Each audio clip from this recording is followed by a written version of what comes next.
कांग्रेस ने कहा कि वज़ीर-ए-आज़म नरेंद्र मोदी की हुकूमत ने 10 वर्षों में कोई काम नहीं किया है और दिलकश नारे देकर अवाम को गुमराह किया है। इसीलिए अब अवामी मफाद की जामियत पर मबनी कांग्रेस के मंशूर को देखकर वो घबरा गए हैं और इस हवाले से मनफी बयानात दे रहे हैं। कांग्रेस की तर्जुमान सुप्रिया श्रीनेत ने पीर को पार्टी हेडक्वार्टर्स में एक प्रेस कॉन्फ्रेंस में कहा कि 10 साल तक हुकूमत चलाने के बाद जब मुल्क इंतखाबात के दहाने पर है, मोदी घिसी पिटी स्क्रिप्ट पर वापस आ रहे हैं और अपनी हुकूमत के काम काज पर अपना रिपोर्ट कार्ड दिखाने के बजाय हिंदुओं और मुसलमानों को तकसीम करने में मसरूफ है।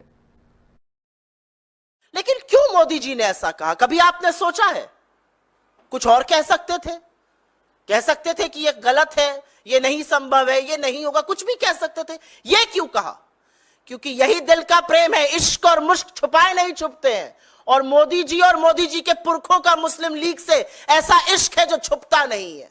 आपको याद होगा 1942 में जब महात्मा के आह्वान पर मौलाना आजाद कांग्रेस के अध्यक्ष थे, सारा देश सड़कों पर था, करो या मरो का नारा था, भारत छोड़ो आंदोलन चल रहा था और ऐसे में श्यामा प्रसाद मुखर्जी बंगाल में, मोदी जी के पुरखे सिंध में, मोदी जी के पुरखे नॉर्थ वेस्ट फ्रंटियर प्रोविंस में मुस्लिम लीग के साथ मिलकर सिर्फ सरकार ही नहीं चला रहे थे, अंग्रेजों को चिट्ठियां लिखकर यह भी सलाह और मशवरा दे रहे थे कि इस आंदोलन का कैसे दमन किया जाए।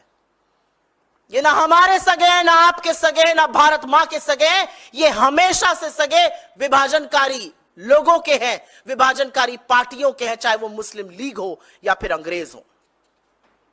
और असलियत यह भी है कि जब से हमारा मैनिफेस्टो जारी हुआ है, बीजेपी में खलबली मची हुई है। बेचारों को समझ ही में नहीं आ रहा है क्या किया जाए।